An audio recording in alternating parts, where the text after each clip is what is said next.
time has come to bring marriage equality to the state of New York.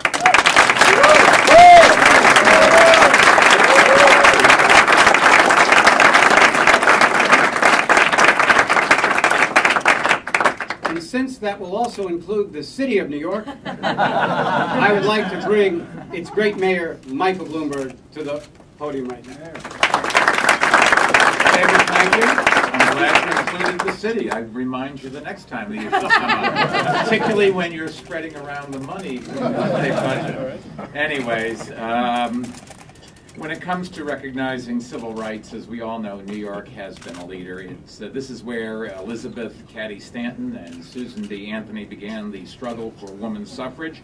This is where the NAACP was founded 100 years ago, and they're bringing their convention back to New York City this summer, I'm happy to say. And still today, New York is a major center for workers' rights, or immigrant rights, and for gay rights.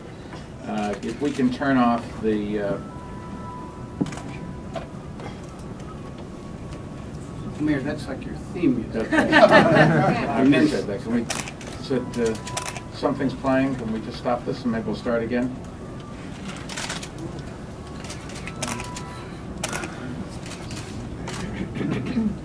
Okay. I understand that. I'll still turn it on.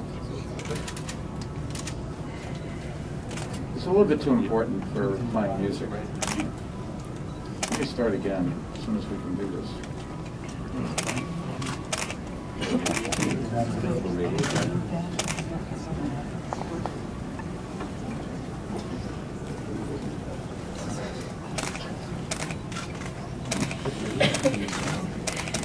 All right. Let me start again, because this is just too important to get disruptive, and maybe we'll just take everything outside.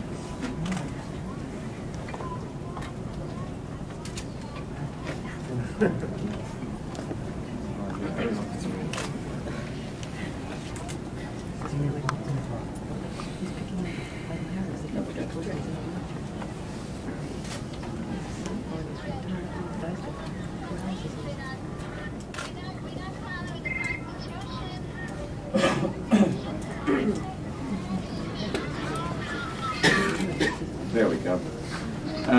Let's start again. When it comes to recognizing civil rights, as we all know, New York State has always been a leader. Elizabeth Cady Stanton, Susan B. Anthony, in their fight for women's suffrage, the NAACP starting an organization to fight for rights of people who, for too many years, were discriminated against and still today suffer. New York is a place for fighting for immigration rights, workers' rights, and for gay rights.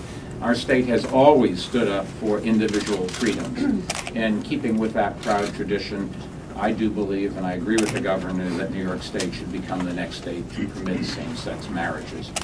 As I've said before, I don't think the government should be in the business of telling us who we can and who we can't marry.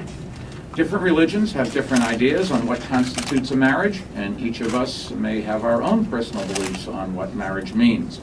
And these obviously can be strongly held convictions, and we're not asking anyone to change them or to behave in any way that is inconsistent with their beliefs. But I strongly believe that it's not the state's place to define marriage in a way that excludes a segment of the population from the legal benefits associated with marriage, and that's exactly why we are here today. I'm pleased to hear the governor declaring his support for marriage equality. It is clear, I think, that the tide is turning and support is mounting. Many New Yorkers have been waiting a long time for the state to take up the issue of marriage equality. And while we've been waiting, New York City, I'm happy to say, has not been standing on the sidelines. We've taken a number of important steps, those that we can, those that are up to us as a city to do, important steps to support same-sex marriage couples. In 2005, we adopted a new policy of recognizing equally all marriages and civil unions lawfully entered into the other other jurisdictions, like Massachusetts and Canada and other foreign nations, and now Vermont and Iowa. We did so to ensure that the same rights and benefits available to all married couples are available to all married couples. We're also convinced, we've also convinced our pension systems and the City University of New York to adopt similar policies. And just last month, I'm happy to say, the city's Board of Health unanimously voted to allow married lesbian couples to list both of their names on a birth certificate as soon as their children are born in New York City. Now, despite the progress that we've made, I think we all recognize that gay and lesbian couples are still denied many civil protections and benefits that married couples enjoy.